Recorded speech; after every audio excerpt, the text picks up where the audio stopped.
The Manchester derby is obviously a huge game anyway, but this one, it does feel particularly big. City coming off the back of 2 losses in a row, United getting a much needed win last time out, but Amorim needs to start stringing these wins together now, and no better place to do it than the Etihad. In my match preview today, I'm going to look at the potential losses of Mount and Cunha to Amorim's starting 11, the potential selection headaches that's going to provide him, and how City in the new Pep Lijnders era have shown particular vulnerability so far. Starting off looking at City, they did look imperious in that first game up against Wolves, coming away with a 4-0 win. Everyone was hailing them as title challengers. But since then, they've got dominated by Tottenham and they've come away from Brighton with their tails between their legs. You're so funny. Are they in as much trouble as some are saying though? Well, probably not. They do still have a very, very good team.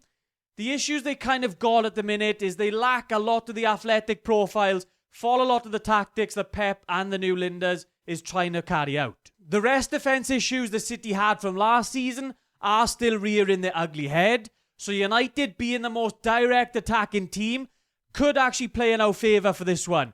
I do normally cry and say I would like United to be more balanced, not just to go for the most direct attacking option all of the time.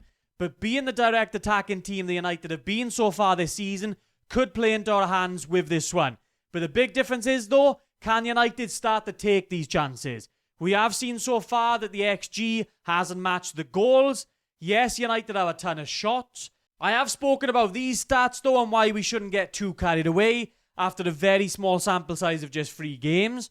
But United have had a lot of shots. They're not necessarily really good quality ones, but if United can get those instances that we had up against Arsenal, up against Burnley, we were really attacking that last line of defence. If we can do that again up against City, then we might have some joy. This is another area where we will miss Cunha though. His direct running, especially from deep, would have caused City a lot of problems. So this is an area where Mbeumo and Ahmad are really going to have to step up now. But with City, that 4-3-3 narrow press up against Brighton did show a lot of vulnerability. And it has in all of their opening games so far. Reminiscent of Klopp's Liverpool, but as I've said, they do lack a lot of the athletic profiles that Liverpool had to really carry out this system. The wide areas can be exploited with City's wingers jumping onto the opposition centre-backs, sometimes leaving the opposition full-backs free. If City's full-backs aren't quick and jumping up the press, then United's wing-backs will have some space in order to progress the ball.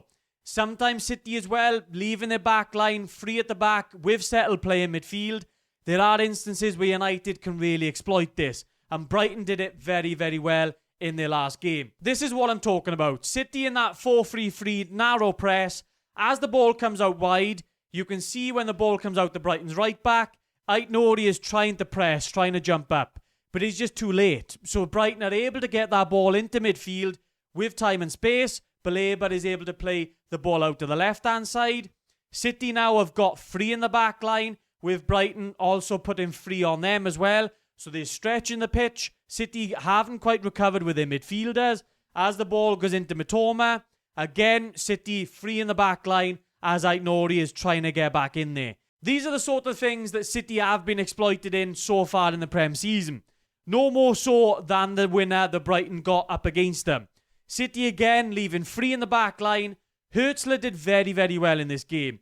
In, I think, about the 60th minute, he brought on another attacker. He recognised the City were sometimes leaving 3 at the back when their full-back jumped up in order to try and press.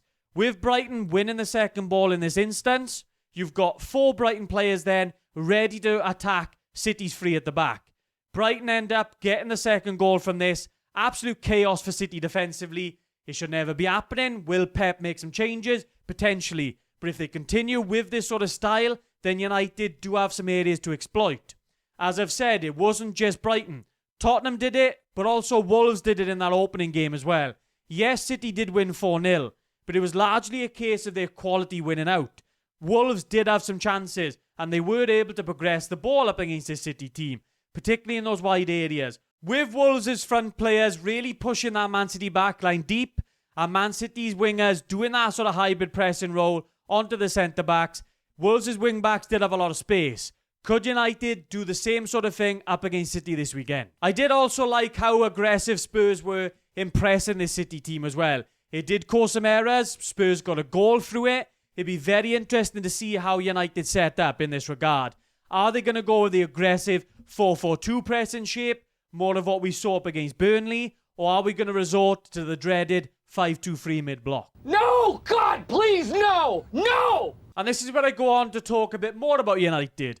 Potentially missing out on Mount and Cunha is a massive blow for us. Mount so far has been an absolute pressing monster, and Cunha looked set to really explode in a United shirt. So with them out now, it is really a massive headache for Amorim in his team selection. Will we go with Šeško up front now? Will he get the chance to start the game? If he does, I would like to see Fernandes in the 10, Mino in deeper in midfield, because I would love to see the link up between Fernandes and Mbeumo, get them really feeding Šeško up front, get him making the runs. He's shown glimpses of it so far, even in his short stints in a United shirt. He can make very intelligent runs. He's a very athletic player. Can we use him to really stretch that City back line? If Amorim is going to go with Xerxes up front instead, use that link-up play. Get Ahmad and Mbeumo playing off him, getting those two making those clever runs. I think that could be a very, very good option also. Does mean pushing Fernandes deeper into midfield, but obviously we know that's not something that Amorim is afraid of. Amorim has refused to use Ahmad as a wing-back in these big games, and I can't see this weekend being really any different. With Mazraoui being back, it does give Amorim some options, but Dalot being out does limit it a little bit. I do think in this game is going to be Mazraoui as right wing back, Dogu as a left wing back, and we're going to keep that same back three that we've had from the previous few games. If Dalot was fit, we might have to see a little bit of a reshuffle, as Amorim does rate Mazraoui that much. I still can't see Ahmad playing as a wing back in these big games as much as I would love to see it. I've already mentioned it, but if United stick to that 5-2-3 mid-block, I can see City ripping us apart. I would like to see United be more aggressive, like we were up against Arsenal, and try and really stretch this City team. Use Mbeumo like we did up against Arsenal, have him making those runs in behind. We had a lot of success with it. Can we do that up against City as well now? With United's fixtures not getting a lot easier after this weekend, this does feel like a massive moment for Amorim's United to go out and really get that statement win to really kick off their season. If they come away with another loss, another disappointing performance, then the Amorim tenure is only going to get more question marks. Let me know what you guys think down in the comments down below. What's your score predictions going to be? Who do you think is going to be in United starting 11? I absolutely can't wait for this game. It feels like so long since United last played. The international break has really taken its toll. Only a couple more days until we get to see United though. Just really hope we can go out there and get that win.